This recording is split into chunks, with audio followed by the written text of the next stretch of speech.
emergency cranial surgery. Oh. They had to drain blood out of his brain. And that backs up the stats, doesn't it? So Yeah. it was climbing trees, the actual fruit. Yeah. Dangerous, but not as dangerous. No. There you go.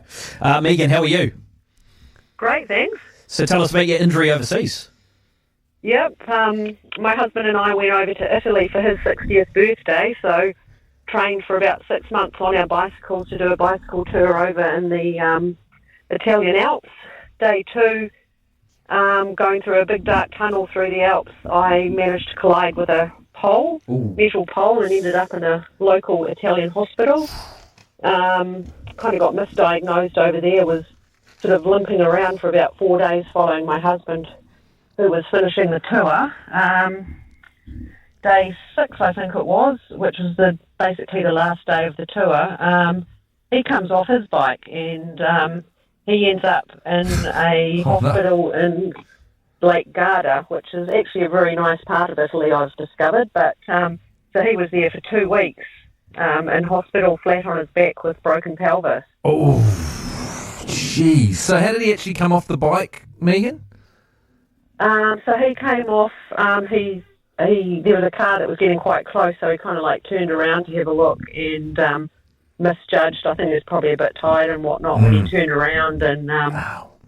yeah, so I turned up with the tour, the guy from the tour in the van, and had to offload all our luggage. End up at the blooming Italian hospital. I can barely walk on crutches and whatnot, and can't speak English. No one there can speak English.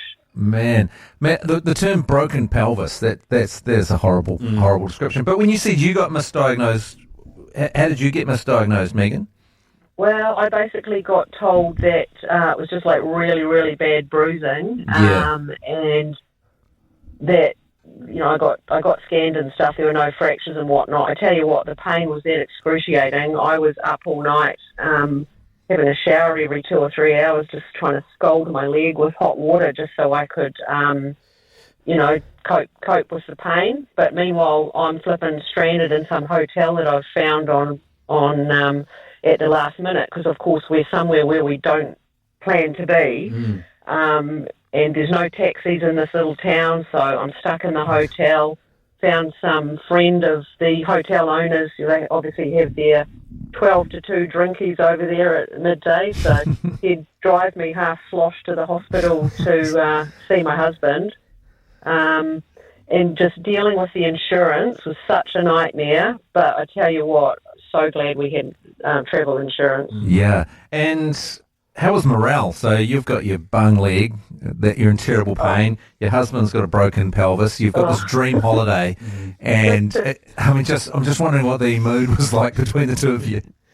Oh, to be fair, it was either a relationship building or breaking. We had been together for many, many years, but it was pretty hard, to be honest. It's probably the most stressful thing I've ever been through in my life. If someone else told me that they'd been through that, I'd be like, oh, that's a bit of bad luck. But I think it's, as you say, the lack of support when you're over there, because you don't have friends and family there. Yeah. They speak a different language. You're trying to deal with the insurance company. The surgeon at the hotel was like, oh, you guys, you should go to Milan. We can get you in for the husband to have the operation. Insurance company is saying, oh, we can't guarantee that it will be accepted. So I'm like, right, you're staying on your back for 2 weeks. We're not going to send you to Milan if we don't know if they're going to cover it. Mm-hmm. But in the end, we got travelled back, or Medivac or whatever it's called, back to Auckland with 2 medics who travelled from Australia and some other country to this little small town to pick us up. And he took up, I think it was 8 seats in the aeroplane. So, wow. Yeah. It's a story. Yeah, that is a story. So he had to remain horizontal pretty much. Yeah, he was horizontal for 2 weeks. Man. Yeah. That's quite a story, Megan. Yeah. Is it worth it for the story now? Well, the story it's had quite a bit of mileage. I haven't talked about it for a while, and I've never rung you guys before, but I thought it might make some people think twice considering going overseas and not getting insurance. Yeah. Because we're kind of like travelled over. Yeah, we've never had this happen to us before, anything like this. Yeah, I mean, it's you were doing something physical, so I guess it's slightly more risky. But that thing about being overseas, because I've been terribly injured. I was mugged in London and had my face smashed up. I was in a terrible state. But that inability to slink off home like an animal and lick your wounds in your own patch, Yes. you're dealing with pain and complexities, and just the lack of like comfort and home comforts. Yeah, well, even the television was in bloody Italian, you know. Yeah. Yeah. So I really felt like I should have done some more Duolingo before I gone over there. And But just one other thing too for people to be aware of is the fine print of the insurance. So we got our insurance, I won't name the company, but through our credit card.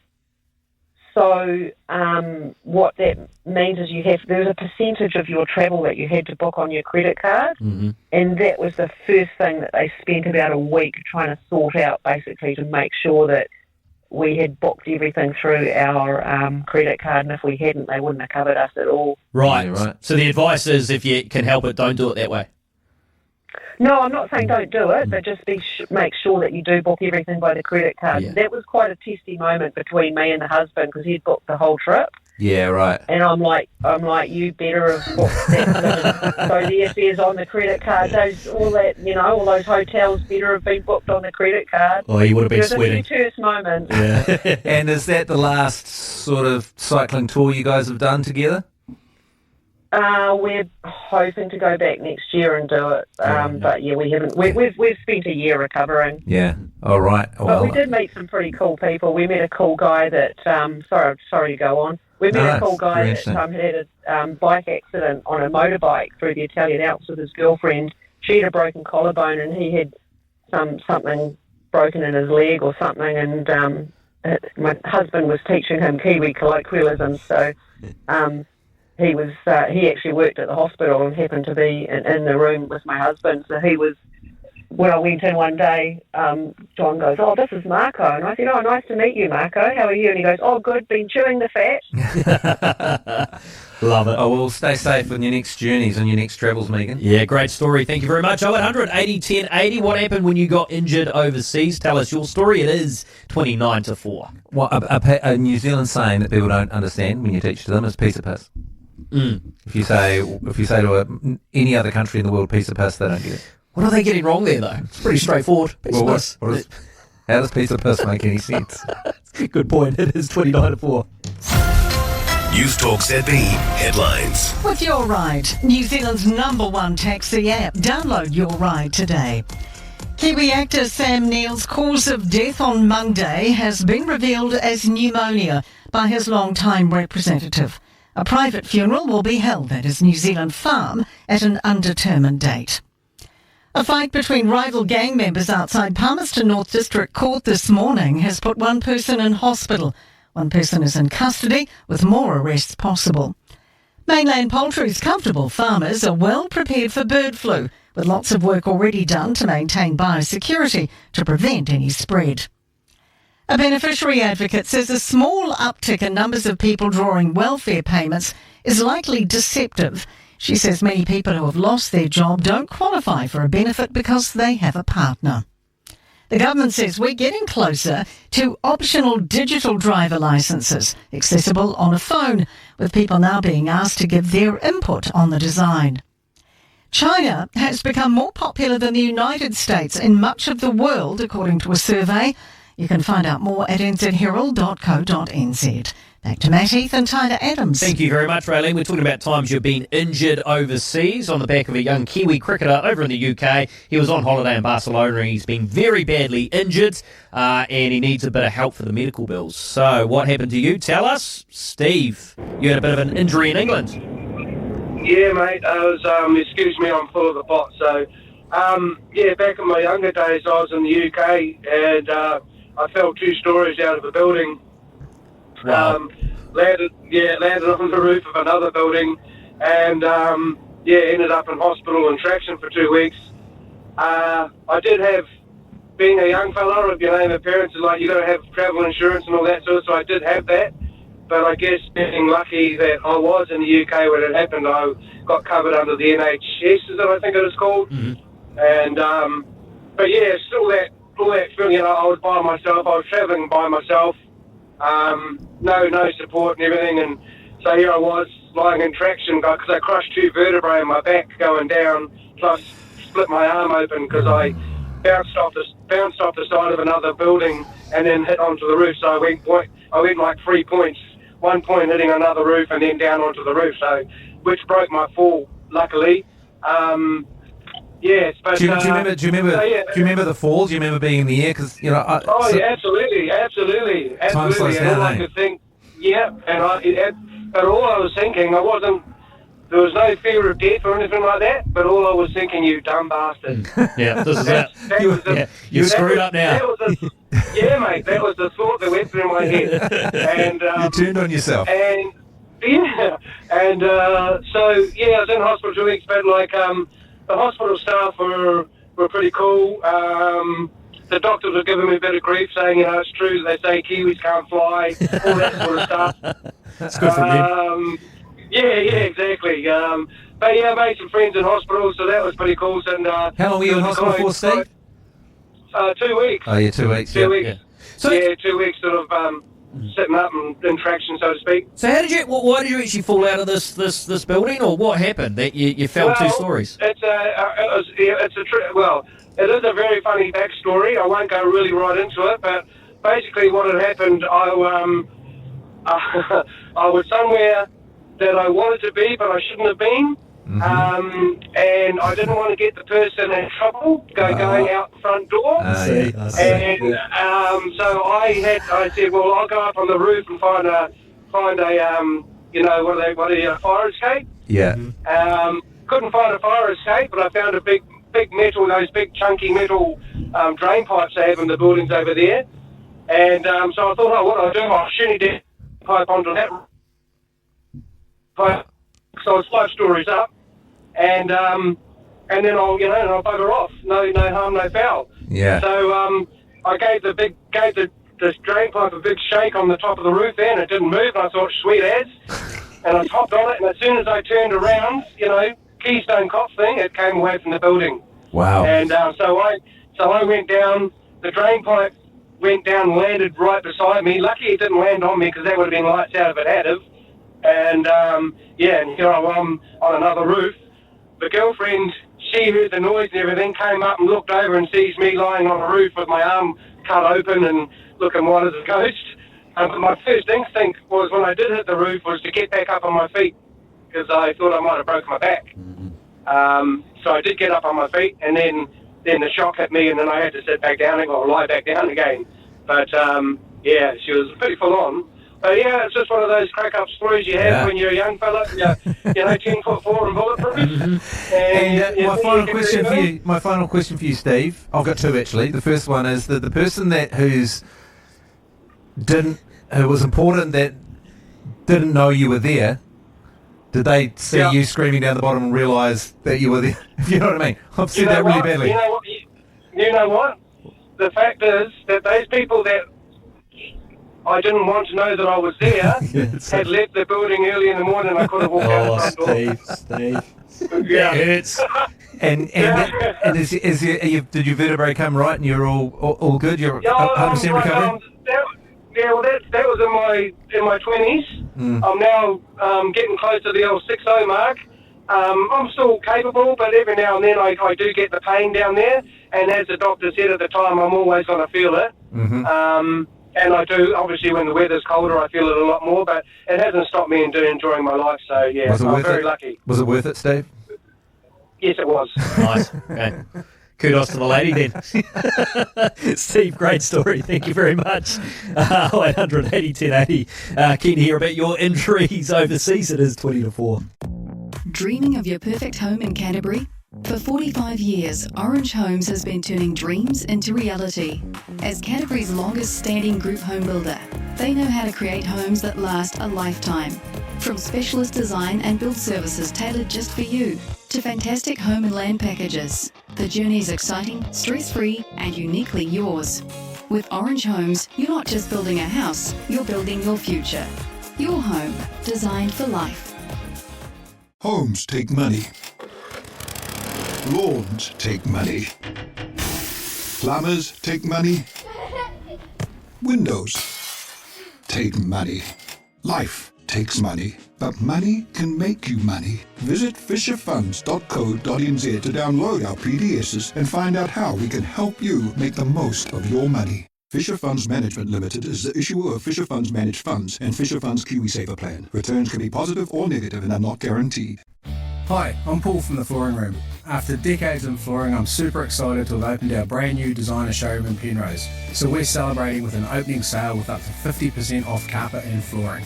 New Zealand made solution dyed nylon carpet from 26 a square metre, quality waterproof laminate flooring from 49 and genuine oak flooring from 89 a square. We've got garage carpet from 13 a square and loads more deals in store. The Flooring Room, real value with real family values. See us at 131 Station Road, Penrose. The best time to support your immune system is before you need it. New from Be Pure, made for this time of the year. Immune Daily Defense supports your immune resilience. Immune Electrolyte Recover supports you when you're run down. Be Pure, backed by science, built to work. Right now, get 20% off your first 3 orders when you subscribe online at bepure.co.nz. Read the label and use as directed. Be Pure Health Auckland. The issues that affect you and a bit of fun along the way. Matt Heath and Tyler Adams, Afternoons. News Talk ZB. 17 to 4. This Brit here says, how dare you claim piece of piss? The phrase originated with the British Royal Air Force, the RAF, during World War II, where it surfaced as a vulgar variant of piece of cake. It travelled to the Southern Hemisphere and has been abandoned by the British, but it started with us. I also noticed that the word piss itself is highly versatile in your Kiwi vernacular and used in various contexts, including alcohol. Yeah, we need it. Yeah. Spot on. But that is good to know. I mean, look, if the Came Brits, from the RAF. if they don't want it anymore, we'll take it. Yeah, You well, know, we have you taken ditched it. it. Yeah, They abandoned exactly. Exactly. That's on you guys. it. How dare us? Yeah, that's some good facts, though. Prue, what happened to you when you were injured overseas? Hi, I was in Austria in my early 20s snowboarding and I broke my tip fib, landing a jump wrong. So the silly thing was I was a very naive 20-year-old and because I thought I had a British passport and I thought that all countries were just covered under the British medical system. Yeah. And I was really, really lucky to find out that Austria at that time was the only one who did. Right. So I had a surgery of 2 weeks in hospital, and then I came out of hospital and I got some type of virus, like a vomiting virus. So I was sick in bed for a week, and then I got up and I fell down the stairs of the place that I was staying at and re-broke my fibia and had to go back to hospital. Oh, but, God. they couldn't do anything for me, so they just sent me home, and I recovered. And were you over there on your own, Prue? My sister was with me on that trip, so she was able to get the news home to my mum and stepdad, and they actually came over. So that was in that's nice. February. Yeah, and they had a trip booked in May, so we've been travelling in May, and I was still on crutches, and I had to downsize my backpack to like a small bag, but I still had all my snowballs in that, so... How did people take you saying, hey, I've been in hospital 2 weeks, I've got out, now I've broken my fibia? Were you getting a lot of sympathy at that point? No, honestly, I'm one of those people that's just broken so many bones. Broke my elbow the year before, and when I was in Canada, they thought I broke my neck, and I had a hospital visit there, an ambulance visit there, so... No, I was just a person that every year did something every snowball season, so Health, it was the worst. travel insurance, a go for you going forward? Oh, definitely, 100%. Yeah, in Canada it was a must. So you've got to read the policy, and I never just buy it online, I just get it through the travel agent. How big was the jump, Prue? Did you just send it? Did it actually look good initially before you bailed? No, it was pathetically small, and it was in this horrible 2-week hiatus, and my board just stuck in the nose, and my body did a 180 twist. Yeah, that's tough. I'm sorry I asked. Prue, great story. Thank you very much. 0800 80 1080 is the number to call. G'day, Todd.